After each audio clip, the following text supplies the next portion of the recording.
तो दोस्तों आज मैं आपके पास आया हूँ पूरा YesWorld.io की प्रोफाइल को बताने के लिए।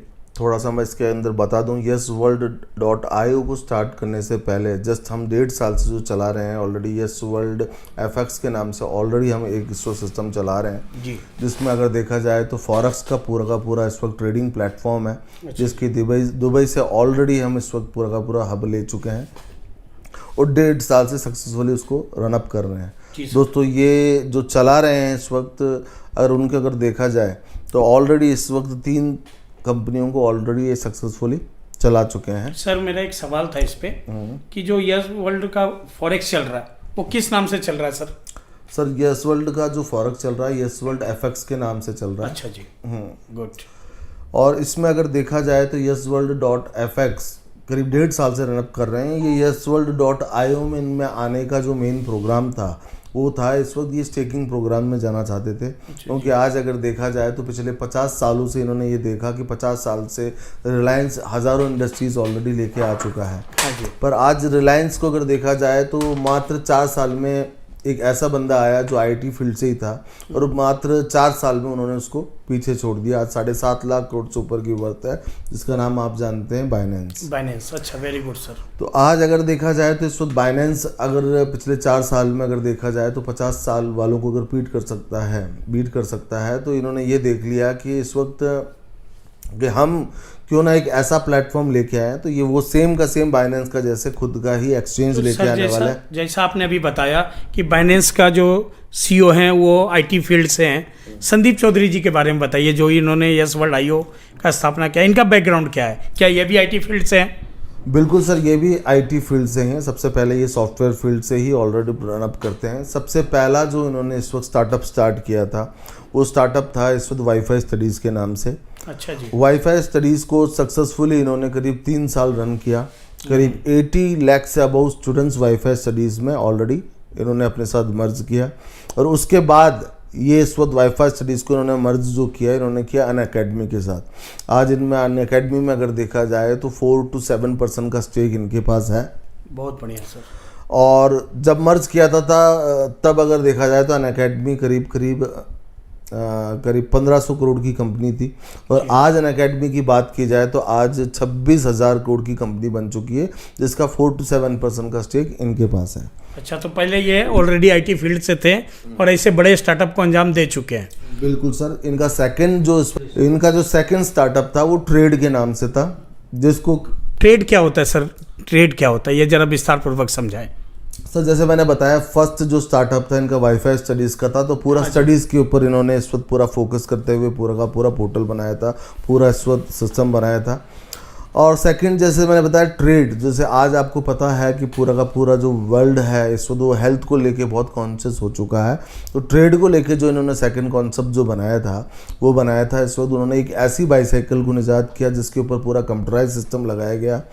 तो पूरे देश में जिन जिन लोगों के पास ये साइकिल है वो आपस में एक साथ मर्ज हो सकते हैं। जैसे आप 20 लोग हों, 20 फ्रेंड्स हैं जिनके पास ये बाईसाइकिल है, वो हिंदुस्तान के किसी भी कोने में है, वर्ल्ड के किसी कोने में भी है। बिल्कुल। तो वर्ल्ड के किसी भी कोने में है तो इस वक्त वो आपस में एक दूसरे को देख सकते हैं, आपस में एक दूसरे को देख के कंपटीशन कर सकते हैं। तो इस तरह की एक बाईसाइकिल बनाई जिसके ऊपर वो इस वक्त अगर देखा जाए तो इस वक्त उसको सक्सेसफुली उन्होंने रन किया। तो उन्होंने इस तरह का इस वक्त एक प्रोडक्ट बनाया जिसके ऊपर अगर देखा जाए तो सारे दोस्त लोग आपस में एक दूसरे से बात कर सकते हैं, आपस में एक दूसरे को देख सकते हैं और उनमें आपस में कंपटीशन भी होता है कि कौन सबसे पहले नंबर पे है, कौन सेकंड नंबर पे है, कौन थर्ड नंबर पे है। और उसको करीब 1.5 साल चलाने के बाद इन्होंने टाटा को उसको दिया। अच्छा जी, मतलब ये हर बार प्रोडक्ट को सक्सेस करते हैं और बड़ी से बड़ी कंपनियों के साथ मर्ज करते हैं। मतलब इनमें इनकी यूएसपी इसी में है, इनकी यूएसपी इसी में ही है। और फिर इन्होंने जो थर्ड कॉन्सेप्ट बनाया है वो बनाया है बैंक साथी के नाम से। अच्छा जी, बैंक साथी। ये बैंक साथी क्या होता है? क्या ये कोई बैंक है? सर ये बैंक नहीं है। इन्होंने बैंक साथी इन्होंने देखा कि आज क्यों ना एक ही फील्ड में, क्योंकि आपको पता है कि इस वक्त जैसे फ़ोन पे हो गया, गूगल पे हो गया, तो ये आज सक्सेसफुली रन अप कर चुके हैं, ऑलरेडी चल रहे हैं। तो इन्होंने इस तरह का एक कॉन्सेप्ट डिज़ाइन किया जिसके अंदर आज जैसे मैं बात करता हूँ LIC की, लाखों एजेंट्स उसमें वर्क कर रहे हैं पर वो केवल LIC कर रहे हैं। तो इन्होंने इस तरह का एक कॉन्सेप्ट बना दिया जिसके अंदर अगर आप अपने कार का इंश्योरेंस करना चाहते हैं तो कार का इंश्योरेंस भी आप इसी में कर सकते हैं। अगर आप किसी का हेल्थ का इंश्योरेंस करना चाहते हैं तो हेल्थ का इंश्योरेंस इंश्योरेंस भी आप इसी में कर सकते हैं। अगर आप किसी के बिल्डिंग का लोन करवाना चाहते हैं तो आप उसका लोन भी आप इसी में ही कर सकते हैं। मतलब बहुत सारी सर्विसेज इससे हम ले सकते हैं। हाँ। क्या लेने के साथ और कोई बेनिफिट भी बैंक साथी देता है? लेने के साथ बेनिफिट ये देता है कि जो भी इनके साथ मर्ज होता है, करीब 6 लाख से ऊपर ऑलरेडी इस वक्त ये स्टार्टअप फील्ड के अंदर लेके आ चुके हैं बैंक साथी के अंदर, जिसमें उनको बेनिफिट ये होता है कि वहाँ जो इस वक्त मात्र LIC या इस तरह की कंपनीज में जो इस वक्त उनको बीच में जो इस वक्त कमीशंस मिलते हैं, उस सेम कमीशन का लेवल उन्होंने इसके अंदर भी दे दिया है। आप अपनी अगर आपके पास कोई कार है तो वो कार का इंश्योरेंस कराना करके आगे बढ़ाया है। ऑलरेडी अनअकैडमी टाटा के साथ इनका पहले से कोलैबोरेशन है। सर 2016 में ये प्रधानमंत्री के साथ जापान गए थे, उसके बारे में कुछ बताएं। बिल्कुल सर, 2016 में इस वक्त 16 में ये इस वक्त प्रधानमंत्री के साथ जापान गए थे। इनको बाकायदा इस वक्त आपको इसका इनविटेशन कार्ड हम दिखा सकते हैं। इस वक्त वहाँ पे ये जाने के बाद ये इस वक्त इन्होंने गूगल से भी इनको इस वक्त बहुत सारे अपॉइंटमेंट्स मिल चुके हैं, गूगल के थ्रू भी ये इस वक्त बाहर गए हुए हैं। और इनका जो सक्सेसफुल होने का रीज़न है क्योंकि ये 3 स्टार्टअप को ऑलरेडी स्टार्टअप कर चुके हैं। 4th ये लेके आ रहे हैं, बाइनेंस जैसा खुद का एक्सचेंज लेके आ रहे हैं। अच्छा। और उस एक्सचेंज को लाने के पहले इन्होंने जो बैंक yesworld.io स्टार्ट किया है। तो आपको पता है जहाँ यूज़र्स होंगे वहाँ पे लोग बाग मूव होते हैं। तो इस वक्त ये जो स्टार्टअप लेके आ रहे हैं उससे पहले उन्होंने क्या किया, yesworld.io को स्टार्ट किया, जिसमें लगभग 15,000 लोग ऑलरेडी 1 महीने के अंदर इन्होंने अपने साथ मर्ज किया। सर ऐसा है कि ये क्रिप्टो करेंसी की दुनिया में रोज़ नए कॉइन आते हैं, बहुत सारी कंपनियां आती हैं, रहती भी हैं, चलती भी हैं। अलग कंपनियों से, दूसरी कंपनियों से yesworld.io अलग कैसे है? yesworld.io अलग इस ऐसे है कि ये सबसे पहले जो अपना इसमें स्टार्टअप लेके आए हैं, क्योंकि स्टार्टअप फील्ड से ही हैं, तो ऑलरेडी इस वक्त 4th स्टार्टअप ये ऑलरेडी लेके आने वाले हैं अपना एक्सचेंज। पर ये इस वक्त लेके आए हैं एक ऐसा प्रोडक्ट, जैसे आपने पूछा कि ये और कंपनियों से कैसे अलग है, तो yesworld के अंदर ये क्या लेके आने हैं, या नासा के द्वारा तैयार करी एक ऐसी टेक्नोलॉजी लेके आए हैं जिसका नाम है इन्फ्लेक्टर। अच्छा जी। इन्फ्लेक्टर की अगर बात की जाए तो ये 70 to 80% हीट को रिड्यूस कर देता है या इस पर रिफ्लेक्ट कर देता है। तो इसका मतलब ये हुआ कि इसको लगाने के बाद घर में AC लगाने की ज़रूरत नहीं पड़ेगी? बिल्कुल सर, ये क्या करता है, जैसे मैं किसी होटल की बात करता हूँ, होटल में मान लीजिए करीब 2 लाख रुपए का बिल आता है, तो आपको पता है फ्रंट में सारे के सारे इस वक्त विंडोज़, कांच वाँच सब कुछ ये लगे हुए होते हैं। ये क्या करता है कि इस वक्त पर्दे के रूप में उसके सामने ये लग जाएगा, जो 70 to 80% हीट है ये ऑलरेडी रिफ्लेक्ट करके उसको बाहर कर देगा। तो अंदर का तापमान अगर देखा जाए, बाहर अगर 40 डिग्री का तापमान है तो 70% उसको रिड्यूस कर देता है। तो 70% अगर आप रिड्यूस करोगे तो आप देखोगे ऑलरेडी अंदर का तापमान जो रहेगा वो रहेगा करीब 12 to 15% मान लीजिए। और 12 to 15% के तापमान के अंदर आपको AC की ज़रूरत नहीं पड़ने वाली है। और ठीक इसके विपरीत अगर देखा जाए तो ठंड के दिनों में आप उस पर्दे को उल्टा कर दीजिए, तो ये इस वक्त अंदर क्या करेगा, अंदर ये आपकी हीट को वैसे का वैसा रखेगा, बाहर की जो ठंड है उसको अंदर आने नहीं देगा।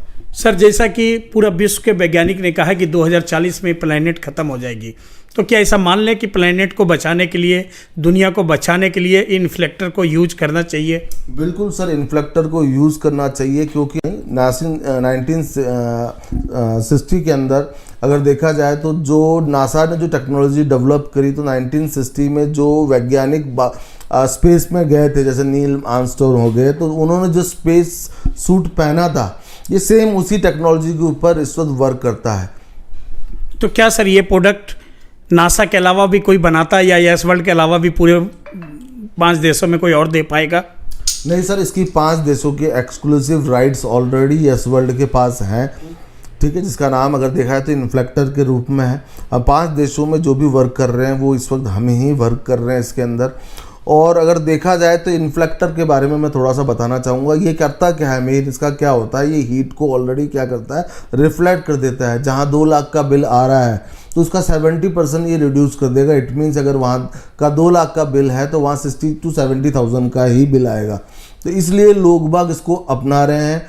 और चारों तरफ गवर्नमेंट में इसमें ऑलरेडी इस वक्त बातें चल रही हैं, ऑलरेडी बहुत से अपने इन्फोसिस में बातें चल रही हैं, और ऑलरेडी इस वक्त चारों तरफ वर्किंग चल रहा है। इस वक्त रेलवेज़ के साथ ऑलरेडी कॉन्ट्रैक्ट हो चुके हैं। ये सारी चीज़ें इसमें ऑलरेडी चल रही हैं। सर जैसा कि ज्ञात हुआ है कि PWD में ऑलरेडी आपका ये प्रोडक्ट लग रहा है, और ग्रीन एनर्जी पे आप चौथी कंपनी है इंडिया की, उसके बारे में थोड़ा बताएं। बिल्कुल सर, ग्रीन एनर्जी के ऊपर हम वर्क कर रहे हैं, क्योंकि इन्फ्लेक्टर वर्क ही ग्रीन एनर्जी के ऊपर वर्क कर रहा है। क्योंकि आज अगर देखा जाए तो इस वक्त पूरे 4 कंपनीज का आपने जैसे बताया, तो मैं 4 कंपनी में जैसे ऑलरेडी रिलायंस ऑलरेडी इसी टेक्नोलॉजी के ऊपर वर्क कर रहा है, अपना अडानी ऑलरेडी इसी टेक्नोलॉजी के ऊपर वर्क कर रहे हैं, टाटा ऑलरेडी इसी टेक्नोलॉजी के ऊपर वर्क कर रहे हैं, और इन्फ्लेक्टर के नाम पर चौथे कंपनी इस वक्त यस वर्ल्ड है जो इसके ऊपर वर्क कर रही है। बहुत बढ़िया सर। तो सर ये जो इवेंट मतलब हर चीज़ों को ये सक्सेस पहुंचाए हैं, बड़े मुकाम दिए हैं, तो ऐसा माने कि यस वर्ल्ड भी आईओ भी ऊपर जाएगा, इसके क्या रीजन क्या हो सकते हैं सर कि आगे ऊपर जाए? सर इसका मेन रीज़न अगर देखा जाए YesWorld.io आगे जाएगा, इसका मेन रीज़न इन्फ्लेक्टर है, क्योंकि इन्फ्लेक्टर के अंदर हज़ारों लोग जुड़ चुके हैं इस वक्त। अच्छा जी, इन्फ्लेक्टर पे हज़ारों लोग जुड़ चुके हैं।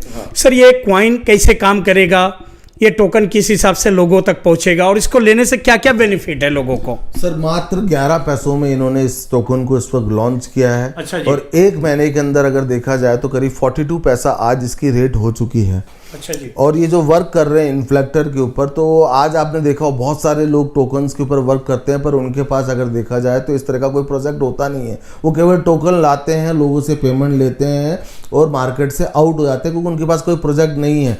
YesWorld.io ये पहली कंपनी है जो किसी प्रोजेक्ट के ऊपर वर्क कर रही है, इन्फ्लेक्टर के ऊपर वर्क कर रही है, देश को बचाने के लिए वर्क कर रही है।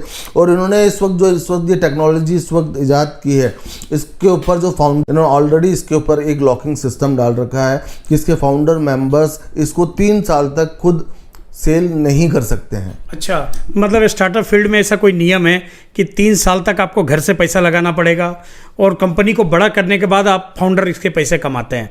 इसका मतलब ये समझें कि 3 साल तक फाउंडर जो डॉक्टर संदीप चौधरी है वो यस वर्ल्ड से 1 रुपया भी गेन नहीं कर पाएंगे, ऐसा है?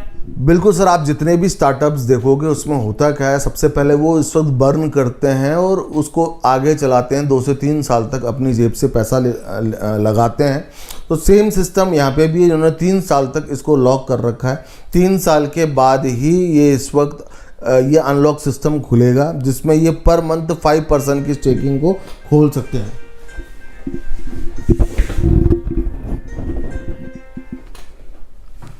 अच्छा, तो 3 से 5% ये 3 साल के बाद अपना खोलेंगे। हाँ, तो सर मैंने अगर देखा जाए तो 5% ये रिलीज कर सकते हैं 3 साल के बाद। अच्छा सर, जैसे जानकारी मिला ये ऑलरेडी विंडेक्स और बैंक CX 2 एक्सचेंज पे लिस्टेड हैं, तो सर इसके रोड मैप के बारे में ज़रा आप विस्तार पूर्वक अगर हम लोगों को बताएं कि इस टोकन का रोड मैप क्या है, कैसे ये काम करेगा, कैसे हमारा भविष्य सुरक्षित है, इन्फ्लेक्टर को लेने के लिए टोकन कहाँ कहाँ यूज होगा, तो ज़रा रोड मैप के बारे में विस्तार पूर्वक बताएं। बिल्कुल सर, मैं जैसे आपने बताया अपना विंडेक्स एंड पेनसेफ ऑलरेडी ये रजिस्टर्ड हो चुका है। तो देखा जाए तो इस वक्त अप्रैल 2022 में इन्होंने अपने रोड मैप में बताया था कि ये इस वक्त हम किसी एक एक्सचेंज में टॉप 200 में से किसी एक एक्सचेंज में लेके आएंगे। ये 2 एक्सचेंज में ऑलरेडी लेके आ चुके हैं। इनके रोड मैप को देखते हुए अगर देखा जाए तो दिसंबर 2022 में ये टॉप 10 एक्सचेंज के अंदर लिस्टेड अपने आप को करवा देंगे। अच्छा सर, मतलब ये स्टार्टअप फील्ड के लोग पहले से रोड मैप बनाकर उसी पे वर्क करते हैं? बिल्कुल सर, इनका रोड मैप ऑलरेडी तैयार है, इनका वाइट पेपर ऑलरेडी तैयार है, करीब 80 to 70 पेज का इनका पूरा का पूरा वाइट पेपर है, वो आप बाकायदा देख सकते हैं।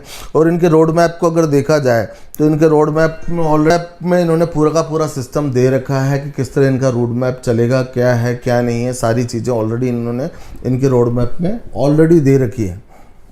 जैसे इस वक्त ये मार्च 2024 के अंदर ग्लोबल लॉन्चिंग करने जा रहे हैं।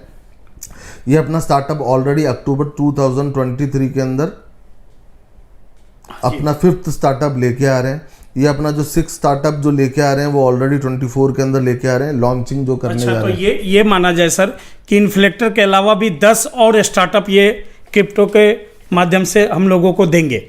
बिल्कुल सर, इनका गेमिंग प्लेटफॉर्म के अंदर ऑलरेडी वर्किंग चालू हो चुकी है। इनके खुद के एक्सचेंज के ऊपर जैसे मैंने बताया ऑलरेडी वर्किंग चालू कर चुके हैं। ऐसे ये पूरे के पूरे 10 स्टार्टअप्स लेके आ रहे हैं। तो साथियों, ये देखा आपने कंपनी के बैकग्राउंड में डॉक्टर संदीप चौधरी जो ऑलरेडी ब्लॉकचेन पे डॉक्टरेट कर चुके हैं। इन्फ्लेक्टर जैसा बड़ा ब्रांड को ये टोकन के माध्यम से रीसेलिंग पे ले आए हैं। तो साथियों, देर ना करें, इतने बड़े प्रोफाइल के साथ, इतने बड़े कॉन्सेप्ट के साथ आपको जुड़ने का मौका मिल रहा है। जरूर जुड़ें। अधिक जानकारी के लिए नीचे दिए गए नंबरों पर संपर्क करें और अपने साथ साथ इस दुनिया के बचाने के मुहिम में हमारा साथ दें। नमस्कार।